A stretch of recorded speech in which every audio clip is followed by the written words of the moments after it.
नमस्कार विद्यार्थी मित्रांनो, स्वागत आहे तुमचं इझी फार्मा विथ कल्याणी या चॅनलवरती. तर आजच्या आपल्या या व्हिडिओमध्ये आपण बघत आहोत मराठी व्याकरण, ज्यामध्ये प्रयोग आणि प्रयोगाचे प्रकार आपण यामध्ये बघणार आहोत, जेणेकरून तुमचे जे कॉम्पिटिटिव्ह स्पर्धा परीक्षा असतात त्यांच्यामध्ये तुम्हाला वेळ न वाया घालवता 5 सेकंदामध्ये प्रयोग कसं ओळखता येईल हे या व्हिडिओमध्ये तुम्हाला समजेल. तर व्हिडिओ जे आहे शेवटपर्यंत नक्की बघा. तर चला सुरुवात करूया. बघा, प्रयोग. प्रयोग म्हणजे काय असतं? तर एखादा वाक्य आहे जिथे कर्ता, कर्म आणि क्रियापद असतो. तर वाक्यातील कर्ता, कर्म, क्रियापद यांच्या एकमेकांमधील परस्पर संबंधाला प्रयोग असे म्हणतात. तर जे कर्ता, कर्म, क्रियापद यांचे जे रिलेशन असतं तर ते म्हणजेच असते प्रयोग. तर बघा, तर प्रत्येक वाक्यामध्ये जे आहे क्रियापद बदलत असतो, तर तेच या प्रयोगामध्ये आपल्याला बघायचं आहे. तर कर्त्याची किंवा कर्माची क्रियापदाशी अशी जी जुळणी, ठेवण किंवा रचना असते, तिलाच व्याकरणात प्रयोग असे म्हणतात. तर इथे जे मेन आहे ते म्हणजेच क्रियापद. तर ते क्रियापदाची जे चेंज आहे, जुळणी आहे, ठेवण आहे, रचना आहे, ती ज्या प्रकारे केली असते त्यालाच हे प्रयोग असं म्हणतात. तर प्रयोगाचे मुख्य 3 प्रकार आहेत: कर्तरी प्रयोग, कर्मणी प्रयोग आणि भावे प्रयोग.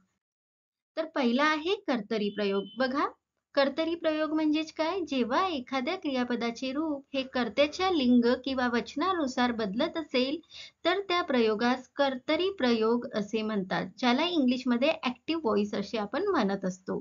तर बघा, तुम्हाला उदाहरणावरून ही व्याख्या समजेल. तर क्रियापदाचे रूप, जसं उदाहरण इथे बघा, तो चित्र काढतो. जर आपण कर्ता बदलवला, तो पहिल्या उदाहरणामध्ये तो कर्ता आहे, नंतर आपण ती केलं, तर बघा क्रियापद चेंज झालं आहे, काढतोचं काढते झाले आहे. तर तो चित्र काढतो, ती चित्र काढते, ते चित्र काढतात. तर क्रियापदाची इथे जी आहे रचना, मांडणी बदलली आहे जेव्हा आपण कर्ता बदलवतो. तर इथे तुम्हाला एकच लक्षात ठेवायचं आहे, एखाद्या वाक्यामध्ये जर कर्ता बदलला, तर तिथे क्रियापद बदलत असेल, तर ते असते तुमचं कर्तरी प्रयोग. तर मुख्य ओळख कशी करायची कर्तरी प्रयोगांची, त्यासाठी बघा 3 पॉइंट्स आहेत. कर्ता नेहमी प्रथमा विभक्तीत असतो, म्हणजे त्याला कोणतीही विभक्ती प्रत्यय जे आहे लागलेलं नसते, तर तो सेंटेन्स असतो कर्तरी प्रयोगाचं. त्यानंतर दुसरा आहे क्रियापद बहुतेकदा वर्तमान काळात असतो.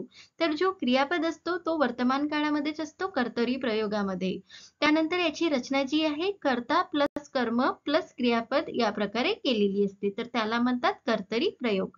तर कर्तरी प्रयोगाचे पण 2 उपप्रकार पडतात: सकर्मक कर्तरी प्रयोग आणि अकर्मक कर्तरी प्रयोग. तर सकर्मक कर्तरी प्रयोग म्हणजेच काय? ज्या कर्तरी प्रयोगाच्या वाक्यात कर्म आलेले असेल, तेव्हा त्यास सकर्मक कर्तरी प्रयोग असे म्हणतात. तर बघा, वाक्याची रचना कशी असते? कर्ता, कर्म आणि क्रियापद. तर ज्या वाक्यामध्ये कर्म आलेला असतो, तो असतो सकर्मक कर्तरी प्रयोग. उदाहरणार्थ बघा, राम आंबा खातो. तर आंबा हे कर्म आहे, सीता आंबा खाते. तर हेही झालं कर्म. त्यानंतर ते आंबा खातात. म्हणजे जसं तुमचा कर्ता बदलत आहे, तसंच इथे क्रियापद सुद्धा बदलत आहेत. तर हे आहे तुमचं कर्तरी प्रयोग. आणि जिथे कर्म सुद्धा प्रेझेंट आहे, अवेलेबल आहे, तर ते झालं तुमचं सकर्मक कर्तरी प्रयोग. त्यानंतर आहे अकर्मक कर्तरी प्रयोग. तर अकर्मक कर्तरी प्रयोगामध्ये ज्या कर्तरी प्रयोगाच्या वाक्यात जेव्हा कर्म आलेले नसते, तेव्हा त्यास अकर्मक कर्तरी प्रयोग असे म्हणतात. तर एखाद्या वाक्यामध्ये जो कर्तरी प्रयोग आहे, पण त्याच्यामध्ये कर्म अब्सेंट आहे, कर्म दिलेलाच नाही, तर अशा वाक्याला अकर्मक कर्तरी प्रयोग म्हणतात. तर उदाहरणावरून समजून घ्या. उदाहरण बघा, राम पडला. पण राम कोठे पडला हे दिलं आहे का? म्हणजे इथे कर्म आलेला नाही. त्यानंतरचं उदाहरण आहे सीता पडली. म्हणजे इथे जो कर्म आहे तो वाक्यामध्ये अब्सेंट आहे. तर अशा वाक्याला अकर्मक कर्तरी प्रयोग असे म्हणतात. सकर्मकमध्ये कर्म असतो, तर अकर्मकमध्ये कर्म नसतो कर्तरी प्रयोगाच्या उदाहरणामध्ये. तर बघा, हे झालं आपलं कर्तरी प्रयोग. तर बघा, ती गाणी गाते, ते हे झालं सकर्मक कर्तरी प्रयोग. ती घरी जाते, हे झालं अकर्मक कर्तरी प्रयोग. त्यानंतर आहे कर्मणी प्रयोग, ज्याला आपण इंग्लिशमध्ये पॅसिव्ह व्हॉइस सुद्धा म्हणतो. तर कर्मणी प्रयोग म्हणजे काय? क्रियापदाचे रूप कर्माच्या लिंग किंवा वचनानुसार बदलते तर त्यास कर्मणी प्रयोग असे म्हणतात. तर बघा, कर्तरीमध्ये कर्ता बदलला तर क्रियापद बदलत होता. कर्मणी प्रयोगामध्ये काय असते? तर कर्म बदलला तर क्रियापद बदलत असतो. तर उदाहरणावरून समजून घ्या. राजाने राजवाडा बांधला. हे झालं. इथे कर्म जो आहे पुल्लिंग आहे. म्हणजेच राजवाडा हे कर्म आहे. त्यानंतर दुसरं उदाहरण बघा, राजाने कोठी बांधली. जर आपण इथे राजवाड्याच्या जागेवर कोठी म्हणत आहोत तर क्रियापद सुद्धा बदलत आहे. कारण कोठी हे लिंग आहे स्त्रीलिंग, तर आपला क्रियापद सुद्धा स्त्रीलिंगीमध्ये होणार.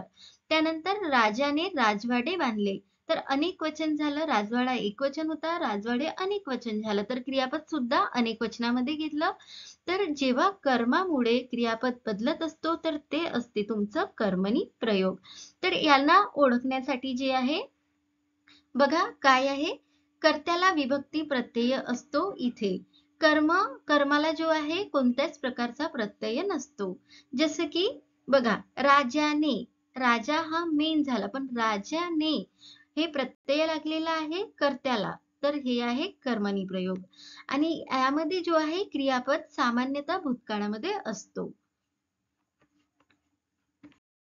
कर्मणी प्रयोगाचे पण मुख्य जे आहे 5 प्रकार आहेत, जे तुम्हाला परीक्षेमध्ये बघायला मिळत नाहीत. तर बघा कोणते 5 प्रकार आहेत ते बघून घेऊयात. पहिला आहे प्रधान कर्तृक कर्मणी प्रयोग. नेक्स्ट आहे शक्य कर्मणी प्रयोग, पुराण कर्मणी प्रयोग, समापन कर्मणी प्रयोग आणि नवीन कर्मणी, ज्याला कर्म कर्तरी प्रयोग असे म्हणतात. तर हे 5 प्रकार आहेत कर्मणी प्रयोगाचे. तर बघा, कर्तरी प्रयोगमध्ये जसं की उदाहरण होतं राम आंबा खातो. तर इथे जो आहे कर्ता बॉस असतो, म्हणजेच क्रियापद फक्त कर्ताचेच ऐकतो. जर आपण कर्ता बदलवला तर क्रियापद बदलतो, म्हणजे क्रियापद फक्त कर्ताचं ऐकतो. दुसरं होतं कर्मणी प्रयोग, ज्याच्यामध्ये उदाहरण आहे राजाने राजवाडा बांधला. म्हणजे इथे जो राजवाडा आहे तो झालं कर्म, तर कर्म इथे बॉस असतो आणि क्रियापद जे आहे कर्माचेच ऐकतो. कर्तरी प्रयोगमध्ये क्रियापद कर्ताचं ऐकतो, तर कर्मणी प्रयोगमध्ये क्रियापद जे आहे ते कर्माचं ऐकत असतो. आणि नंतर आपण बघणार आहोत भावे प्रयोग. तर भावे प्रयोगमध्ये जो तुमचं क्रियापद आहे तो कोणाचंच ऐकत नाही, म्हणजेच तो बदलतच नाही. जरी तुम्ही कर्ता किंवा कर्म बदलवला तरी तुमचा क्रियापद इथे बदलत नाही, तर ते असते तुमचं भावे प्रयोग. तर बघा, अशाच प्रकारे व्हिडिओ शेवटपर्यंत नक्की बघा. नंतर आहे भावे, त्यानंतर आहे भावे प्रयोग. यावर परीक्षेमध्ये तुम्हाला जास्तीत जास्त प्रश्न जे आहे भावे प्रयोगावर बघायला मिळतील. तर समजून घ्या की काय आहे भावे प्रयोग. जेव्हा कर्त्याच्या किंवा कर्माच्या लिंग किंवा वचनात बदल करूनही क्रियापद बदलत नाही, तेव्हा त्या प्रयोगास भावे प्रयोग असे म्हणतात. जसं की उदाहरणावरून समजून घ्या. सुरेशने बैलाला पकडले. दुसरं उदाहरण आहे सीमाने मुलांना मारले. तर बघा, इथे जरी तुम्ही कर्ता किंवा कर्म बदलवला तरी तुमचा जो क्रियापद आहे तो बदलत नसतो. इथे पण बघा, कर्ता किंवा कर्माला तुम्ही जरी बदलवलं तरी इथे जे आहे तुम्हाला क्रियापद बदलणार नाही. तर हे असते तुमचं भावे प्रयोग. तर अशाच प्रकारे पुन्हा एक्झाम्पल बघा, जसं की रामाने रावणास मारले, शिक्षकांनी विद्यार्थ्यांना शिकवावे, त्याने आता घरी जावे, त्याला घरी जावते. तर हे झाले भावे प्रयोगाचे उदाहरण, ज्यामध्ये तुमचा क्रियापद आहे तो बॉस असतो, तो कोणाचंही ऐकत नाही, म्हणजेच ना तो कर्ताचं ऐकत ना तो कर्माचं ऐकत. तर याला आपण ओळखायचं कसं बघा, क्रियापद नेहमी तृ पु न पु ए व असते. त्यानंतर कर्ता आणि कर्माला विभक्ती प्रत्यय असतो. जसं बघा, इथे सुरेशने बैलाला पकडले, तर सुरेश हा मेन आहे, सुरेशने हे प्रत्यय लागले आहे. बैल हा मेन आहे, ला हे जे आहे प्रत्यय लागले आहे. जिथे कर्म आणि कर्ता आणि कर्माला प्रत्यय लागलेला असतो तर ते असते तुमचं भावे प्रयोग. तर इथे जो आहे क्रियापदच स्वतः मुख्य असतो, तो कोणाचाही असं ऐकत नसतो. तर यामध्ये सुद्धा 3 प्रकार आहेत. तर त्यामधला पहिला प्रकार आहे सकर्मक भावे प्रयोग. ज्या भावे प्रयोगाच्या वाक्यात कर्म आलेले असल्यास त्यास सकर्मक भावे प्रयोग असे म्हणतात. तर ज्या भावे प्रयोगामध्ये कर्म असतो तो असतो तुमचा सकर्मक भावे प्रयोग. तर बघा उदाहरण, शिक्षकाने विद्यार्थ्यांना शिकवले. तर इथे जे आहे कर्म आहे. रामाने रावणास मारले. तर इथे पण कर्ता, कर्म आणि क्रियापद तिन्ही आहेत. तर हे आहे तुमचं सकर्मक भावे प्रयोग. त्यानंतरचा जो दुसरा प्रकार आहे तो आहे अकर्मक भावे प्रयोग.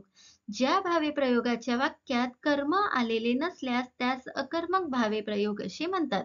तर ज्या उदाहरणामध्ये किंवा वाक्यामध्ये कर्मच आहे नाही तर ते असतं तुमचं अकर्मक भावे प्रयोग. तर बघा अकर्मक म्हणजे अब्सेन्स, कर्मक म्हणजे कर्म. जिथे कर्म नाही तो म्हणजे तुमचा अकर्मक असतो. तर उदाहरणावरून समजून घ्या. मुलांनी खेळावे. पण मुलांनी कुठे खेळावे हे दिलं आहे का? नाही. म्हणजे इथे कर्म जो आहे तो अब्सेंट आहे. तर हे झालं तुमचं अकर्मक भावे प्रयोगाचं उदाहरण. दुसरं उदाहरण आहे विद्यार्थ्यांनी जावे. पण विद्यार्थ्यांनी कुठे जावे हे दिलं आहे का? नाही. तर इथे पण कर्म जो आहे तो आहे नाही. तर हे झालं तुमचं अकर्मक भावे प्रयोग. तिसरा आहे अकर्तृक भावे प्रयोग. भावे प्रयोगाच्या वाक्यात करता आलेला नसेल तेव्हा त्यास अकर्तृक भावे प्रयोग असं म्हणतात. तर बघा अकर्तृक म्हणजे नसलेला अब्सेंट. कर्तृक म्हणजेच करता. ज्या वाक्यामध्ये करता नसतो ते असते तुमचं अकर्तृक भावे प्रयोग.